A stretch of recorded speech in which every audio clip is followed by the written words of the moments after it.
Olá, estamos aqui de volta. Eu, Mônica Machado, E eu, Rafael Maxud, psiquiatra. eu psicóloga da Clínica Amice. Hoje nós vamos falar um pouco mais sobre o coronavírus. Através de alguns estudos e estatísticos que a gente preparou um material bem bacana que o Dr. Rafael vai trazer aí, vai explicar dentro da medicina, dentro da algumas consequências para quem já teve o Covid e ficou curado ou não teve nenhum sintoma, mas adquiriu o vírus. Então nós vamos falar um pouco sobre isso hoje. Sim, para sintetizar um pouco aí do que a Mônica apresentou o conteúdo, tem surgido então no mundo alguns estudos aí falando sobre as consequências de sintomas que eles chamaram neuropsiquiátricos de pacientes que adquiriram o Covid e se curaram, porém apresentaram posteriormente isso algum sintoma relacionado a algum quadro neurológico ou psiquiátrico, né? Então vamos tentar abordar um pouco isso em termos estatísticos, talvez falando um pouco dos sintomas. Quais seriam esses sintomas? Então, em um estudo feito no Reino Unido, né, foi constatado alguns sintomas mais preponderantes que a pessoa que se curou do Covid como consequência adquiriu. Os mais comuns que se mostraram nesse estudo foram a fadiga e o distúrbio do sono. Fadiga é uma média de 63% dessas pessoas nesse estudo do Reino Unido. Depois a gente vai deixar na biografia os estudos, A a fonte. fonte, perdão.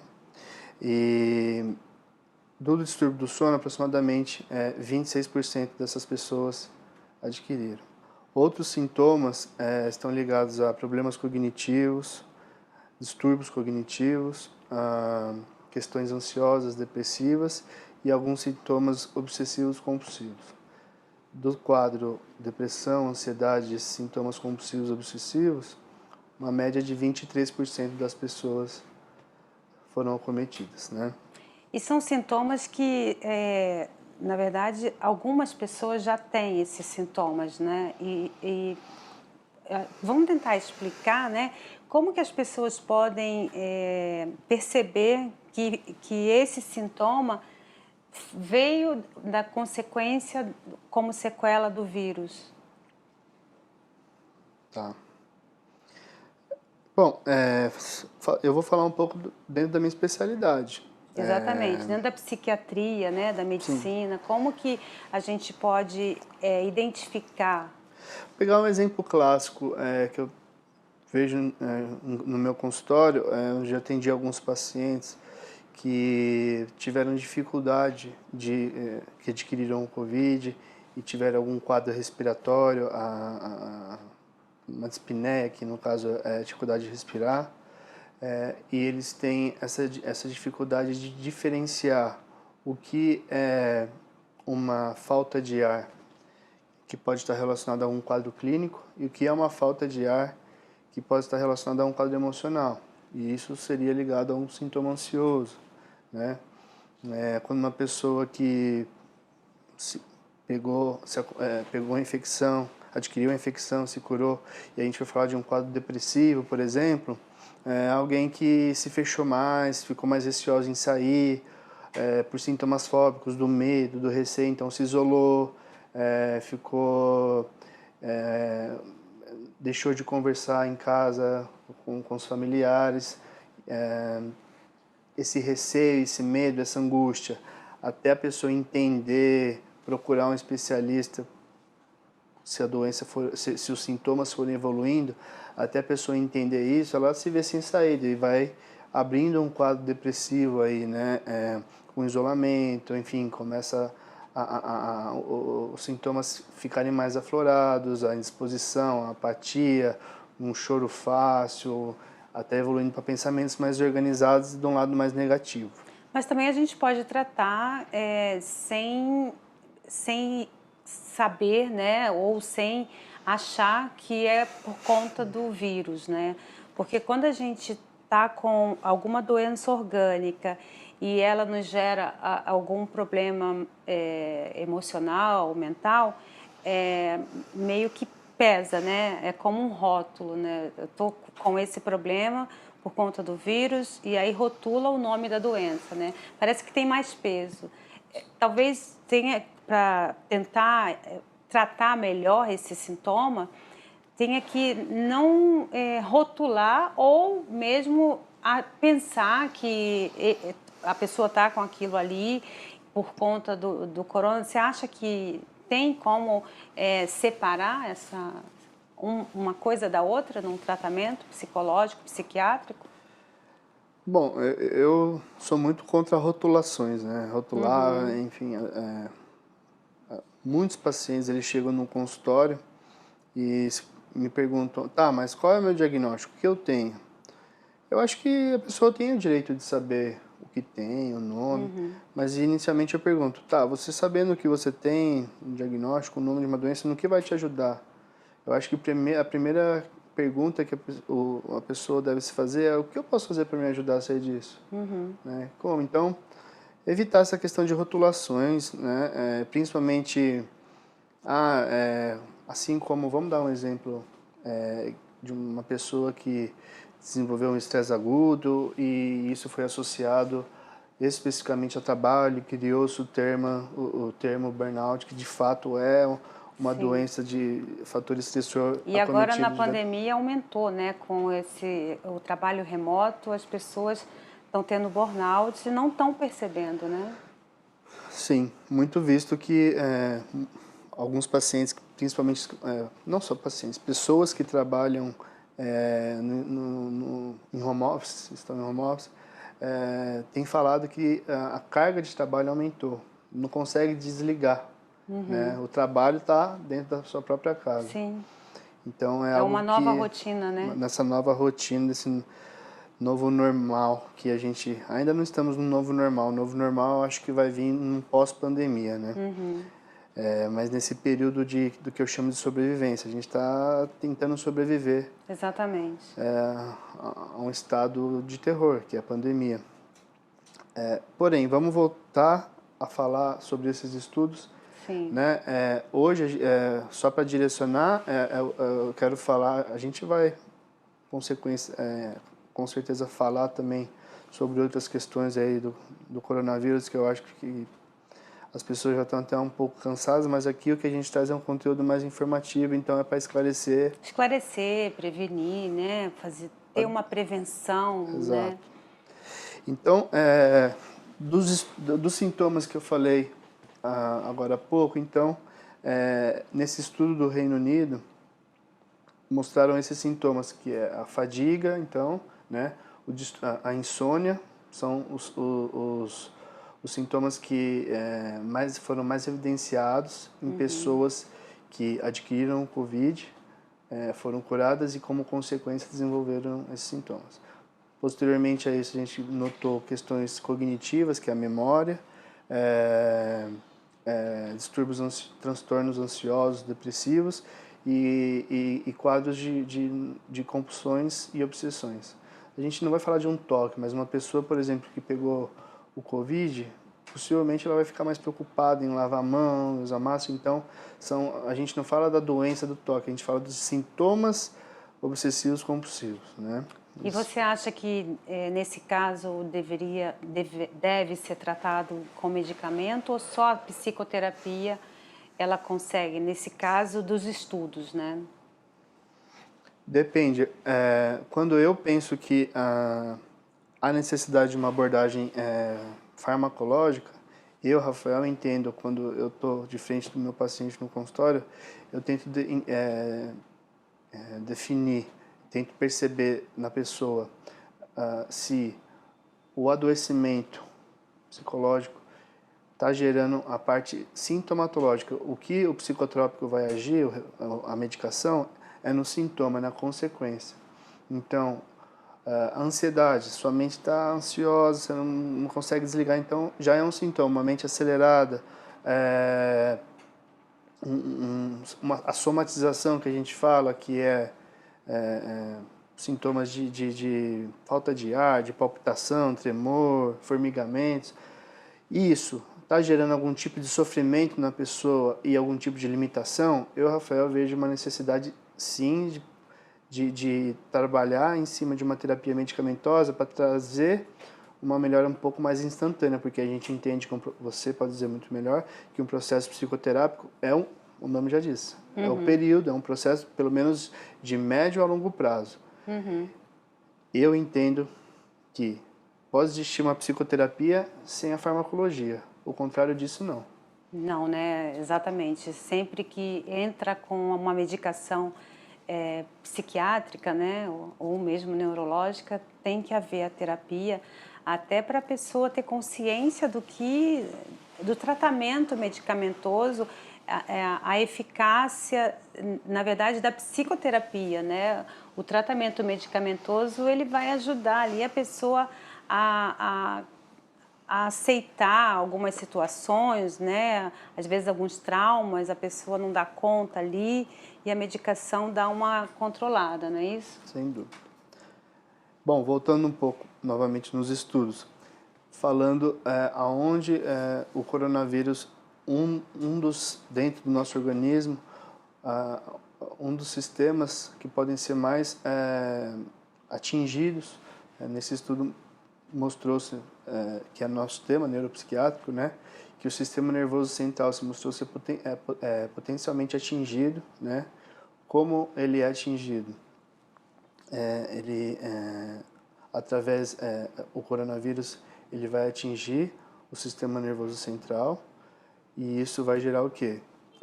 O processo inflamatório, vai gerar os sintomas de coagulopatias e o que a gente chama de tempestade de citocina. O que é a tempestade de citocina? Nada mais é do que uma resposta indireta, é uma produção excessiva, é uma resposta imunológica excessiva. Então, tempestade de citocina é uma resposta excessiva, uma resposta imunológica excessiva. Desculpa. Como a gente pode simplificar para as pessoas entenderem, né? Sem falar muito da parte com uma linguagem mais técnica? Mais técnica? Com uma linguagem menos técnica, né? Para as pessoas entenderem, para se perceber também. Sim, então a gente vai falar um pouco novamente da parte sintomatológica, né? Quando a gente fala de sintoma neuropsiquiátrico, está ligado ao sistema nervoso central. Ao cérebro. Exatamente. Então, vamos dar alguns termos estatísticos de sintomas e pessoas que têm algum acometimento, alguma vulnerabilidade maior que pode tá desenvolvendo esses sintomas pós-Covid, né? Nesse estudo mostrou-se então que o sexo feminino e pessoas com algum quadro psicopatológico pré-existente tem uma maior vulnerabilidade de posteriormente ao Covid, como sequela está desenvolvendo algum sintoma neuropsiquiátrico. Então, poderia dizer que esses sintomas, se a pessoa tiver pré-existente, uma depressão, uma ansiedade, um toque, alguma coisa que ela já tem ali, psicológica, né? Posteriormente ao Covid, a pessoa pode potencializar, curada, né? Sim, pode potencializar o quadro ou até abrir novos quadros. Novos quadros. Novos sintomas. A pessoa, por exemplo, inicialmente era uma pessoa com um transtorno ansioso, como consequência de uma sequela do Covid, pode abrir um quadro depressivo, algum sintoma de toque, que são os mais comuns que eu falei. Sim. Né? Foi notado também, quando a gente fala do sintoma depressivo, não vou falar na questão suicídio, porque esse estudo não focou nisso. A população jovem se mostrou muito mais suscetível, a população jovem que foi acometida a doença, como sequela disso, de estar desenvolvendo um transtorno depressivo, tá? Bem como o distúrbio do sono, se mostrou mais frequente nisso. Quando eu falei, agora há pouco que a Mônica pediu para explicar em termos um pouco mais fáceis, de como afeta o sistema nervoso central, que é a tempestade de citocina, a inflamação que gera no sistema nervoso central, o estudo mostrou que idosos têm muito mais chances de serem susceptíveis a causar essa desregulação imunológica do que na população jovem e, consequência disso, deixar a doença mais grave, seja a infecção do Covid ou, posteriormente, algum adoecimento posterior que seja neurológico ou psiquiátrico. É um estudo assim que, apesar dele ser um estudo técnico e também voltado para fisiológico, né? A gente também pode ver que fatores externos que aconteceu na pandemia podem causar exatamente esses sintomas, né? Exatamente. Por conta do isolamento, os jovens, né? Por conta do isolamento, as crianças jovens estão estudando dentro de casa, não estão tendo contato com os amigos, não estão tendo aquela troca de afeto, né? Que são os grupos, que isso é muito importante na vida dos adolescentes para passar para a vida jovem, os amigos. Então, tem fatores externos aí que contribuem também para esse sintoma, né? É o que esse estudo diz, né? São dois fatores que podem estar trazendo essa consequência desses sintomas neuropsiquiátricos, que é a desregulação do sistema imunológico ou os sintomas estressores psicológicos, que nada mais seria o quê? O confinamento, né? A angústia, o medo da pessoa de adquirir o coronavírus ou passar para outras pessoas, por ainda ser uma doença nova, então é uma doença ainda pouco conhecida, querendo ou não, é um pouco mais de um ano, é uma doença que se mostrou ser, em alguns casos aí, enfim, a gente vê no número de mortes que a gente tem no mundo, no Brasil, potencialmente fatal, e bem como mostrou-se ser apresentar quadros de maior gravidade. Então, isso são estressores psicológicos que, se uma pessoa já tinha esse receio a cometer, vir a pegar a Covid, posteriormente a chance dessas sequelas, desses sintomas que a gente está falando, é maior de acontecer. Aumentar, né? Aumentar o número de casos também, né? Exatamente.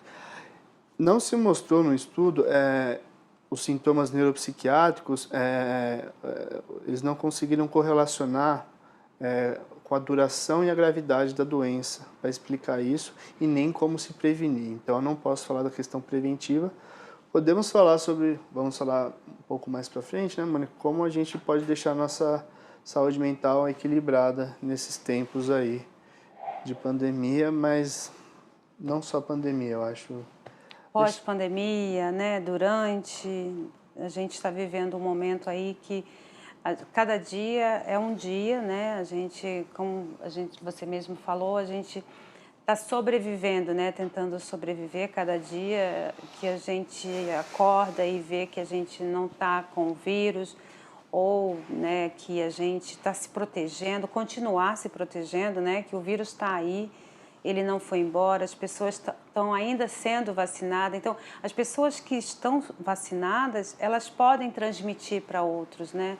Então, o cuidado é redobrado, ainda maior. Essa informação é essencial de que as pessoas, tem muitas pessoas que estão dentro de casa, já estou vacinada e tal. Então, ela se expõe mais. Para de usar máscara, começa a entender que a vida está voltando a uma normalidade. Só que dentro de casa tem pessoas, né, no trabalho, as pessoas que estão trabalhando, né? Eu acho que, falando um pouco da vacina, a vacina veio como... o que é uma vacina? Quando a gente vai se vacinar contra a gripe, tem vacinas que, por exemplo, para outra doença respiratória que a gente já teve uma endemia, uma pandemia que foi a H1N1, é para prevenir, é para criar anticorpos e a gente ficar um pouco mais imune a poder Aos sintomas, né? a Porque poder adquirir a pode doença, ser que né? as pessoas possam pegar a gripe, por exemplo, mas ela vai pegar ali mais leve, né? Não quer dizer que Exatamente. vai imunizar, ela não vai ter. Por isso o cuidado, né? Se manter o cuidado com o coronavírus, porque o vírus está aí, né? A gente está vacinando, mas a gente tem que continuar com esse cuidado e cuidar da saúde mental, né? Que é exatamente isso. São muitas mudanças, foram muitas mudanças que aconteceram durante esse período todo até hoje. Mudanças de rotina, mudanças de economia também, né? A gente pode falar de economia que está muito relacionado à saúde mental. A falta de emprego, desemprego, isso ocasiona o estresse, a ansiedade. Então, está tudo muito ligado à saúde mental. A importância da saúde mental nesse momento do coronavírus, não vou dizer nem de pandemia, mas do coronavírus, é muito importante as pessoas se cuidarem, se prevenirem, se tratarem. Não quer dizer que você esteja maluco ou alguma coisa relacionada quando procura um psiquiatra, uma psicóloga ou um psicanalista. O essencial ali é a organização de ideias, organização da vida que está mudando. Então, isso é importante, né? Ter um profissional que te oriente ali, que te ajude, que te mostre com o que você leva para a terapia, te mostre como você pode conduzir a sua vida, né? Sem ter muitas perdas. Exatamente. E um recado, finalizando para quem, assim, finalizando sobre a questão da vacina. Você foi vacinado, não quer dizer que você pode sair na rua sem máscara, que você não precisa mais tomar os cuidados necessários, que você não está propenso a pegar a infecção ou passar para outra pessoa. As vacinas, elas tiveram estudos, mas ela teve que ser um pouco acelerado esse processo perante o que a gente está vivendo no mundo. Mas ainda vai, a cada dia a gente vê sobre a vacina do Coronavac, inicialmente mostrou ser um pouco menos confiável do que outras vacinas, mas quando surgiram as variantes, viu que a vacina do Butantan era até um pouco mais confiável. Enfim, então assim, a gente está se vacinando, mas a gente ainda está vivendo a pandemia, a gente ainda tem que estar tomando todos os cuidados, né, Mônica? Sim, importantíssimo. A gente não está voltando, assim, não é porque a gente tomou a vacina que a gente vai poder voltar tão breve a frequentar shows lotados, a estar em espaços aglomerados, não. Então, só para deixar esse recadinho da vacina para quem tem uma outra ideia. Infelizmente, o Brasil está um pouco atrasado com relação aos outros países de primeiro mundo que conseguem fazer esses shows, fazer a vacina antes de entrar, né, com mais de 1.000 pessoas. Então, nós temos que se conscientizar que estamos no Brasil. E o Brasil, o estado está caótico. Isso já envolve diversas outras questões políticas que enfim, não vale a pena a gente falar aqui. Políticas socioeconômicas, né? Exatamente. Então não é o momento nem o local de se falar, mas tudo isso gera aí danos na saúde mental, né? Sem dúvida. Eu acho legal, para finalizar um pouco desses estudos, pode ser um pouco maçante, mas eu queria trazer um estudo de uma revista muito conceituada, uma revista científica, The Lancet Psychiatry, que trouxe um estudo com 236 mil pessoas que tiveram afecção, que foram infectadas pelo coronavírus, se curaram, e nesse estudo mostrou-se o quê? Que 34% desses estudados, dessas 236 mil pessoas, desenvolveram essa sequela desses sintomas neuropsiquiátricos. Esse número pode ser elevado se a pessoa pode ser levado para 38% aproximadamente se a pessoa desenvolver algum sintoma com maior gravidade do Covid. Pessoas que necessitaram de uma terapia intensiva, que seria o quê? UTI, oxigênio, intubação, aumentou-se para em torno de 46% a 48%. E uma porcentagem ainda maior, que chega a 62% de pessoas que desenvolveram encefalopatia cerebral. Encefalopatia cerebral é a doença difusa cerebral que vai acometer o funcionamento e a estrutura cerebral. Dentro desses 34% dessas pessoas que adquiriram sintomas, vamos falar agora dos sintomas psiquiátricos, os transtornos ansiosos e os transtornos do humor foram de maior ocorrência, né? 17% para transtornos ansiosos e 14% para transtornos do humor. Uma pequena quantidade, um número mais baixo de porcentagem de pessoas que previamente já tinham algum problema com adicção, no uso da substância ilícita, ou que vieram a evoluir com o uso de substância ilícita. Então, isso também teve uma porcentagem relativamente considerável de 7%, e o distúrbio do sono, que chega mais ou menos em 5%. Não vou entrar em detalhes aqui do lado dos sintomas neurológicos, mas considera-se o AVC, o fator demencial, mas em porcentagens ainda mais baixas do que eu falei. Eu acho válido falar um pouco desse estudo aí. E talvez a gente pode concluir até que os fatores externos, novamente, né, que as pessoas, nós vivemos tensas, num estresse, numa preocupação, num medo de ser contaminado, né? Então isso já vai ali... A maioria de nós. A maioria, né? A gente já sabe que tem ali um cuidado, né? E se a gente tem que tomar cuidado, a gente está com sintoma do medo, né? E às vezes o medo ele vem de uma forma muito ruim que pode gerar outras consequências, né? Sem dúvida, sem dúvida. E você está trazendo um pouco, né, acho que é legal a gente, voltando que a gente nos outros vídeos falou um pouco, seria legal a gente fazer talvez uma breve passagem. A gente estava conversando um pouco agora antes do vídeo, de como, é difícil falar de como se prevenir, mas de como a gente poder tá deixando a nossa saúde mental equilibrada, principalmente nesse momento que estamos vivendo, né, Mônica? Acho que traz uma abordagem sobre isso. Sim, a gente precisa, sim, buscar outras alternativas de vida, a não ser trabalhar, ou ter cuidado, ou ter medo. Alternativas que sejam exercícios físicos, algo que lhe dê prazer, né? Sempre buscando o prazer.